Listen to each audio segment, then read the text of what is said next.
वैसे एक बात बताओ, वो उंगली इस्तेमाल करने और सुकूना की ताकत आजमाने की कोई ठोस वजह थी क्या? उस शापित आत्मा को आजमाने का कोई मतलब नहीं था। एकदम खामोश हो जाओ, हम तुम्हारी भाषा नहीं समझते। खाओ माँ कसम। आपका स्वागत है सर। आप अकेले हैं या आपके साथ कोई और भी आने वाला है? जी नहीं, मैं अकेला ही हूँ। मैंने इनसे कहा था कि अगर उससे सामना हो तो भाग जाना, वरना मारे जाओगे। ये एक साजिश थी। क्या कहा? मतलब क्या है आपका? वहाँ जो शक्ति थी वो अव्वल दर्जे की थी और उन्हें बचाने के लिए जो शायद जिंदा भी ना हो, तुमने फर्स्ट ईयर वालों को भेज दिया। मैंने हमारे सीनियर से बहस करके जबरदस्ती उसकी मौत की सजा टलवाई थी, और जिन सीनियर्स को इस बात से दिक्कत थी उन्होंने मेरे ना होने और उस शक्ति के हमले का फायदा उठाया और धोखे से यूजी को खत्म करवा दिया। जब हमें खबर मिली थी तब किसी को भी पता नहीं था कि वहाँ अव्वल दर्जे की शक्ति होगी। किसी एक की गलती साबित करने का फायदा नहीं है, इसलिए अब बेहतर यही होगा कि मैं उन सभी सीनियर्स को मार डालूं। तुम हमेशा इतने इमोशनल नहीं होते। मुझे लगता है कि तुम इसे कुछ ज्यादा ही पसंद करते थे। वो इसलिए क्योंकि मैं अच्छा इंसान हूँ और अपने स्टूडेंट्स की फिक्र करता हूँ। तो ये है वो। तो मैं इसकी चीर-फाड़ शुरू करूं? क्या पहली बार तुम्हारा कोई पार्टनर मरा है? पहली बार मेरी उम्र का कोई। तुम खुद को अच्छे से संभाल रहे हो। और तुम भी। मेरा क्या है, मैं कोई मामूली लड़की नहीं हूँ जो ऐसे लड़के की मौत पर रो। बहुत गर्मी है ना? शायद हमें अब समर यूनिफॉर्म्स पहननी चाहिए। ये क्या है? कुछ हुआ है क्या? आज कुछ ज्यादा ही बुझे बुझे लग रहे हो फुशीगुरु। कोई मर गया क्या? माँ की क्या हुआ? डिस्टर्ब क्यों कर रहे हो? कल एक फर्स्ट ईयर स्टूडेंट की सच में मौत हो गई थी, पता है? तो पहले बताना चाहिए था ना। सब इन लोगों को लगेगा कि मैं बेरहम पत्थर दिल इंसान हूँ। हाँ, पक्का लगेगा। अब ये लोग कौन है? क्या बताऊँ? माँ की ज़ेनन शापित औजारों को इस्तेमाल करने में माहिर है। टोगे इनुमागी शापित मंत्रों में माहिर। और ये हैं पांडा। एक और स्टूडेंट है यूटा ओकोत्सु। वही एक हैं जिनकी मैं सच्चे दिल से इज्जत करता हूँ। हमें ऐसा करने के लिए माफ करना। हमें पूछना था कि तुम Kyoto sister school exchange event में हिस्सा लेना चाहोगे? लेकिन उसमें तो सिर्फ सेकंड और थर्ड ईयर के स्टूडेंट्स जाते हैं ना? थर्ड ईयर वाले बेवकूफ अभी स्कूल से सस्पेंड हुए हैं, इसलिए तुम्हें हिस्सा लेना होगा। पर इस इवेंट में कौन सा गेम खेलना होता है? एक्सचेंज इवेंट में टोक्यो और क्योटो स्कूल्स के दोनों प्रिंसिपल एक एक कंपटीशन तय करते हैं और हम स्टूडेंट्स के बीच 2 दिन का मुकाबला होता है। हम दूसरे जुजुत्सु जादूगरों से लड़ेंगे। हाँ, हम तुम्हें अच्छे से ट्रेन करेंगे ताकि तुम मारे न जाओ। हम चलेंगे क्योंकि मुझे भी और ताकतवर बनना है। ऐसे अकड़ वाले लोगों को ट्रेन करने में ज्यादा मजा आता है। इसीलिए तो हम तुमसे पूछने आए हैं, जुजुत्सु जादूगरों को कैसे खत्म किया जाए। अगर उनसे जीतना चाहते हो तो तुम्हें 2 खास काम करने होंगे। पहला उससे जुड़ा है जो जुजुत्सु का सबसे ताकतवर जादूगर है। कुछ ऐसा करो कि सातोरु गोजो लड़ने लायक ना रहे। ख्वाब तो औकात के अनुसार देख ले।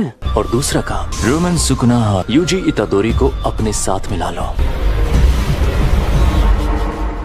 बिना पूछे मेरे अंदर झांक रहे हो? बेवकूफ। अच्छा तो यहाँ नीचे आओ, फिर झांकने की जरूरत नहीं पड़ेगी। अरे यार, तुम इतने गुस्से में क्यों हो? तुम्हारा हाथ ठीक। देखा, उल्लू बनाया। ये लगा। तो अब तुम मुझे सिखाने आए हो?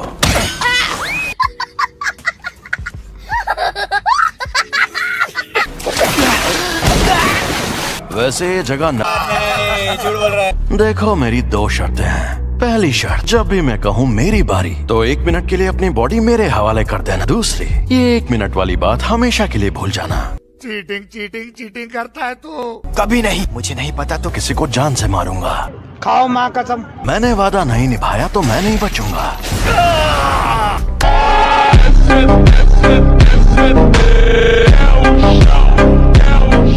तुम्हारी कोई शर्त मंजूर नहीं। मुझे फिर से जिंदा करो। चलो आपस में लड़ते हैं। अगर तुम जीते तो मैं बिना किसी शर्त के तुम्हारी बात मान जाऊंगा। ठीक है, मैं तुम्हें ऐसा दूंगा।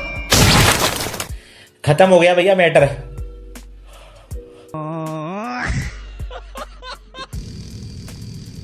देखो, टीचर बनना मुझे पसंद नहीं है, फिर भी मैंने जुजुत्सु टेक में पढ़ाने का फैसला। मुझे अब अपनी रिपोर्ट्स बदलनी होंगी। यूजी फिर किसी चाल का शिकार हो, उससे पहले मैं उसे थोड़ा और ताकतवर बनाना चाहता हूँ। शोको, क्या तुम प्लीज रिकॉर्ड्स में यूजी को मरा हुआ ही दिखा सकती हो? तो क्या तुम उसे हमेशा छुपा कर रखना चाहते हो? मैं उसे एक्सचेंज इवेंट में सबके सामने लाऊंगा। सातोरु गोजो, हम सब मिलकर हमला करें तो शायद उसे मार पाए। नहीं, या तो वो बचकर भाग जाएगा या फिर तुम सबको एक साथ खत्म कर देगा। बेहतर होगा तुम लोग अपनी ताकत उसे मारने के बजाय उसे कैद करने में लगाओ। ये कैसे होगा? एक शापित जेल से। एक्सक्यूज मी सर, क्या ऑर्डर करना?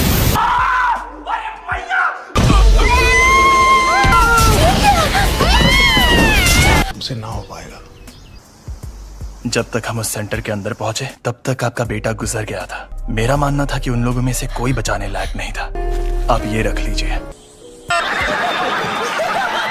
मानना पड़ेगा, मारपीट करने में तो तुम बाकी लोगों से काफी बेहतर हो यूजी। इसलिए अब तुम्हें यह सीखना है कि शापित शक्ति का इस्तेमाल कैसे करते हैं। मुझे अपनी तरह ताकतवर बनाइए।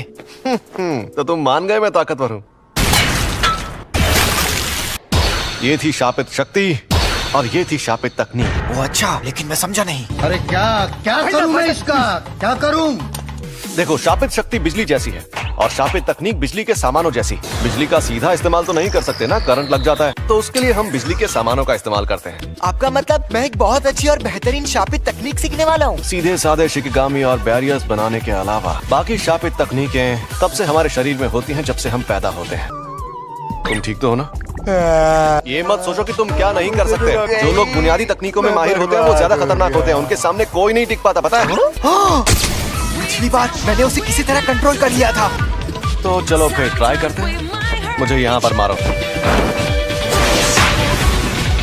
शापित शक्ति खराब इमोशन से पैदा होती है। तो क्या शापित शक्ति इस्तेमाल करने के लिए मुझे हमेशा गुस्से में रहना पड़ेगा? अच्छा, इसीलिए फुशिगुरो हमेशा चिढ़ा हुआ रहता है। शापित डॉग्स!